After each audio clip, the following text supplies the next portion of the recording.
Hello guys, welcome to our channel Sreesanth Sai family vlogs. Guys, ఈరోజు వచ్చేసి శుక్రవారం సాయంత్రం రోజు మా అత్తయ్య పూజా విధానం ఎలా చేస్తారు అనేది మీకు ఈరోజు చూపిస్తానండి. ఏంటంటే ముందు పూజ చేసే ముందు పూజ సామానంతా పీతాంబరి సబీనా వేసుకొని మొత్తం శుభ్రంగా అయితే తోముకున్నారు. పీతాంబరి సబీనా వేసుకుంటే వారం రోజులైనా సరే ఇత్తడి వస్తువులు అనేవి తెల్లగా మెరిసిపోతాయంట. మా అత్తయ్య నాకు చెప్పారు. ఇంకా ముందుగా మొత్తం శుభ్రం చేసుకున్నారనమాట. అవి లేనప్పుడు చింతపండు వేసి తోముకున్నా సరే ఇత్తడి వస్తువులు అనేవి చాలా తెల్లగా మెరిసిపోతాయని ఒక మంచి టిప్ అయితే చెప్పారనమాట. సో ఇలా తోముకున్న తర్వాత మంచిగా శుభ్రంగా తుడుచుకొని పక్కన పెట్టేసుకున్నారు. ఇక పూజ సామాన్ అయితే శుభ్రం చేసుకున్న తర్వాత అత్తయ్యనైతే నేను చూపించమన్నాను అనమాట, ఏమేమి కలెక్షన్ ఉన్నాయి ఏంటి అని చెప్పేసి. అప్పుడైతే ఒక గిన్నెలో అంటే బాక్స్లో అనమాట దేవుడి బుక్స్, అలాగే చిల్లర ఎందుకంటే అత్తయ్య ఒక్కొక్కసారి అష్టోత్తరాలు చదువుతారనమాట. సో అప్పుడైతే ఆ చిల్లర వాడతారు. ఇంకా తర్వాత అత్తయ్య దగ్గర ఉన్న దీపారాజన కుందులు అయితే వరుసన చూపిస్తున్నారు ఏమేమి ఉన్నాయి అనేది. శంకు చక్రం కుందులు, అలాగే కుబూరే కుందులు, నార్మల్ కుందులు, అలాగే ఒక తాబేల్ మీద రావ ఆకులతో కలిసి ఉన్న కుందులు, ఇలా అయితే కొన్ని కలెక్షన్స్ ఉంటే అవి అయితే నాకు చూపిస్తున్నారు అనమాట. అవి ఇంకా వరుస అలా పెట్టారు ఏమేమి ఉన్నాయంటే. తర్వాత కామాక్షి దీపం ఉంది. ఇలా ఈ కలెక్షన్స్ చూపించిన తర్వాత పూజా మంత్రంలో కూడా ఏమేమి పెట్టారు ఏంటి అనేది అడిగితే అవి కూడా చూపిస్తున్నారు. దానిలో ఏంటంటే తామర గింజలు, గోమాతి చక్రం, అలాగే గవ్వలు, రూపాయి కాయిన్స్ అలా పెట్టుకున్నారనమాట. అవి అలా ఉంటే పూజా మందిరంలో మంచిదంట. అందుకని చెప్పేసి ఆ కలెక్షన్ అంతా అక్కడ పెట్టారు. ఇక్కడ చూపిస్తున్నారు చూడండి, అదే గోమాతి చక్రం అండి. ఇప్పుడు ఆ బ్లాక్ కలర్లో ఉండే తామర గింజలు, తర్వాత వెండివి మారేడు దళాలు కూడా దానిలోనే ఉంచుకున్నారండి. ఇంక ఈ కలెక్షన్ చూపించిన తర్వాత నాకైతే పక్కన గురిగింజలు కూడా చూపించారు. గురిగింజలు కూడా పూజా మందిరంలో ఉంటే చాలా మంచిదంట. అందుకని చెప్పేసి అత్తయ్య గురిగింజలు కూడా సపరేట్గా తెప్పించుకొని పూజా మందిరంలో అయితే ఒక గ్లాసులో అయితే ఉంచుకున్నారనమాట ఒక పక్కన. ఇప్పుడు ఆ గురిగింజలు కూడా మీకు చూపిస్తారు చూడండి, అవి పక్కన కనిపిస్తున్నాయి కదా, అవి గురిగింజలు. అలాగే చిన్న ఏనుగు విగ్రహాలు అయితే బ్రాస్ అయితే పెట్టుకున్నారనమాట. ఇంకా అలానే పక్కన అమ్మవారి గాజులు అయితే అలంకరణ చేసుకున్నారు. అలాగా నేను కూడా ఇంతకుముందు వచ్చినప్పుడు ఇక్కడే తీసుకొని వెళ్ళానండి, గాజులు కావాలని చెప్పేసి. అలాగే ఆవు పేడతో పిడిక చేసి దాని మీద గౌరమ్మని చేసి పెట్టుకున్నారనమాట. ఇలాగ వెండి ఆవు, ఇలా చాలా చిన్న చిన్న సామాను దేవతా విగ్రహాలు అయితే కొన్ని అయితే అక్కడ అలంకరించుకున్నారు. నాకైతే ఈ పూజా మందిరం అయితే చాలా మంచిగా అనిపిస్తుంది, ఎందుకంటే మంచిగా అలంకరణ చేసుకుంటారు అత్తయ్య. తర్వాత మొత్తం ఇల్లంతా పొగేసుకొని గుగ్గిలం అయితే రెడీ చేసుకొని అలా పెట్టుకుంటారండి. అలాగే ఒక డబ్బాల్లో కర్పూరంలో ఇవి ఉంటాయి కదా మిరియాలు అయితే వేసుకొని పెట్టుకుంటేనంటే ఎక్కువ కాలం అవి కరిగిపోకుండా ఉంటాయంట. అలాగే నల్ల నువ్వులు కూడా ఒక బాక్స్లో పెట్టుకొని ఒక మూలను అయితే పెట్టుకున్నారు. అవి ఉంటే చాలా మంచిదంట. చూడండి, దేవుడి పటాలు పైన అయితే ఇలా అలంకరణ చేసుకున్నారండి. అది కూడా చాలా బాగుంటాయి. చూడండి, అమ్మవారు కాయగూరలతో డెకరేషన్ చేసిన ఒక పటాన్ని అలా మంచిగా అయితే పెట్టుకున్నారు. ఇక తర్వాత అయితే పూజ అయితే స్టార్ట్ చేస్తున్నారు. పూజ ఎలా చేస్తారు ఏంటి అనేది మొత్తం మీకు వివరంగా చూపిస్తాను. చూడండి, చాలా చక్కగా అయితే ఉంటుంది పూజా విధానము. ఎవరైనా తెలియని వాళ్ళకి కూడా ఇది బాగా ఉపయోగపడుతుంది వీడియో అనేది. మీరు కూడా ఇలా చూసి నేర్చుకొని చేసుకోవచ్చు అనమాట. సింపుల్గా ఎలా చేయాలనేది చూపిస్తారనమాట అత్తయ్య. మీరు కూడా చూసి ఎలా ఉంది ఏంటి అనేది నాకు కామెంట్ సెక్షన్లో చెప్పండి.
ఇక్కడ చూడండి ప్రసాదం పెడుతుంటే సుశాంత్ అయితే వచ్చాడు. వాడికి ఆ చిప్స్ అంటే చాలా ఇష్టము. సో అందుకని చెప్పేసి అవి చూసి నాకు కావాలని చెప్పేసి పరిగెత్తుకుంటూ వచ్చాడండి.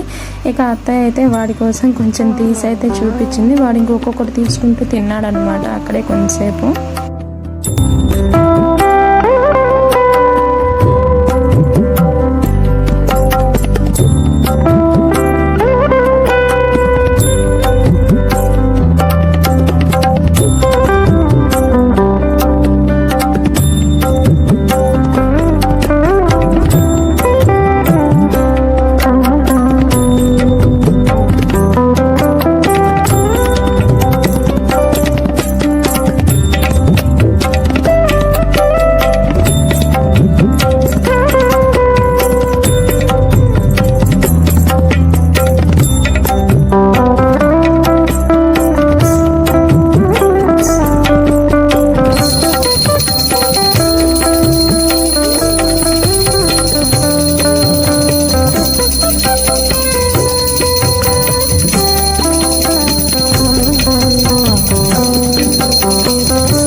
శుక్రవారం పూట అయితే అత్తయ్య గుమ్మాల ముందు కూడా దీపాలు వెలిగిస్తారండి చాలా చక్కగా. అది చూసి శ్రావణ మాసంలో చేస్తున్నారు అనుకుంటారు, కానీ అత్తయ్య శుక్రవారం ఇలానే చేస్తారండి.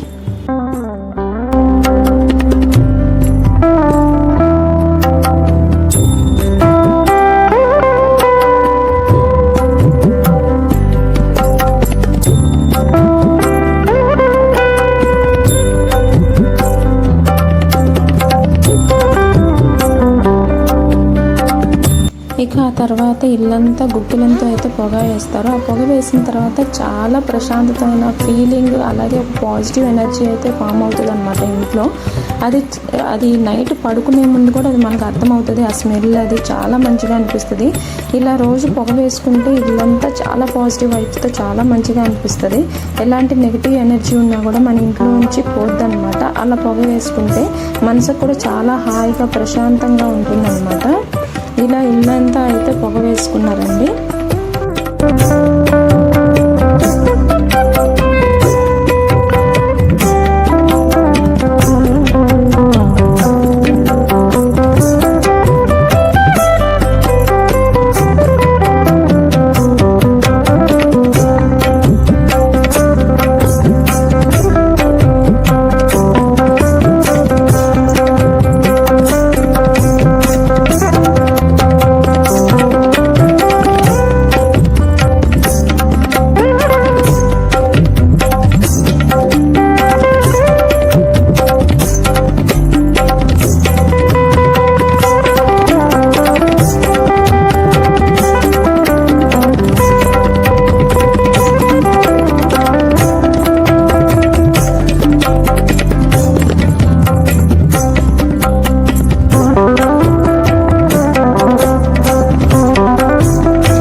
ఇంట్లో పూజ అయిపోయిన తర్వాత అయితే పక్కనే ఉన్న శివాలయానికి అయితే వచ్చామండి. ఆ రోజు ఇంకా శ్రీశాంత్కి కూడా కొంచెం తిరిగినట్లు ఉంటుంది, మాకు కూడా ఇంక దేవుణ్ణి దర్శించుకున్నట్లు ఉంటుంది అని చెప్పేసి ఆ రోజు సాయంత్రం అయితే శివాలయానికి అయితే వచ్చామండి. శివాలయం అయితే చాలా బాగుంటుంది. శివాలయం ఒక్కటే కాదు, ఇందులో శ్రీరాముల వారు అలాగే శారదాదేవి అమ్మవారు ఈ 3 దేవుళ్ళు ఒకే గుళ్ళో ఉంటారండి. ఈరోజు శుక్రవారం కదా, శారదాదేవి అమ్మవారి ఊరేగింపు కూడా ఉంటుంది. అది కూడా లాస్ట్లో మీకు చూపిస్తానండి. అమ్మవారు శుక్రవారం 7:45కి ఊరేగింపు అయితే జరుగుతుంది. చాలా బాగుంటుంది. అది కూడా గుడి చుట్టూ 3 రౌండ్లు వేస్తారు. కొంచెం డిఫరెంట్గా ఉంటుంది అనమాట. అమ్మవారి ముందు నుంచి మనుషులు ఏంటంటే వెనక నుంచి నడుస్తూ వస్తూ ఉంటారనమాట. చాలా డిఫరెంట్గా బాగుంటుంది. అది మీకు లాస్ట్లో వేస్తాను క్లిప్. చాలా బాగుంటుంది, చూడండి తప్పకుండా. ఇంక ఇక్కడ మొత్తం ప్రదక్షిణాలు చేద్దామని చెప్పేసి రౌండ్ తిరుగుతుంటే ఇంక సుశాంత్ అయితే ఇంక కనిపించిన ప్రతి స్వామికి దండం పెట్టుకుంటూ మాతో పాటు వాడు తిరుగుతూ మంచిగా వస్తున్నాడు అనమాట, ఆడుకుంటూ. వాడికి సరదాగా అనిపించింది గుళ్ళో కూడా. చూడండి అక్కడ ఎన్ని విగ్రహాలు ఉంటాయంటే చాలా ఉంటాయి. గుడి కూడా చాలా విశాలంగా ప్లెజెంట్గా ఉంటుంది. పక్కన ఏంటంటే నవగ్రహాలు ఉంటాయి అన్నమాట. ఇక్కడైతే చండీశ్వరి స్వామి అయితే ఉంటారండి. ఇంకా అక్కడ ప్రదక్షిణాలు చేసి గుడి లోపలికి వెళ్ళి శివుని కూడా దర్శించుకున్నాము. సో గుడి ఎలా ఉంది ఏంటి అనేది నేను వీడియో తీశాను, తప్పకుండా చూడండి, మొత్తం బాగుంటుంది.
శారదా అమ్మవారి ఊరేగింపు అండి. ఇది అయిపోయిన తర్వాత మేమైతే ఇంటికి వెళ్ళిపోయామండి. సో వీడియో నచ్చినట్లయితే ప్లీజ్ లైక్ చేయండి, షేర్ చేయండి. అలాగే కొత్త వాళ్ళు మన వీడియో చూస్తున్నట్లయితే సబ్స్క్రైబ్ చేసుకోండి. So until then take care, bye. మరో మంచి వీడియోతో మళ్ళీ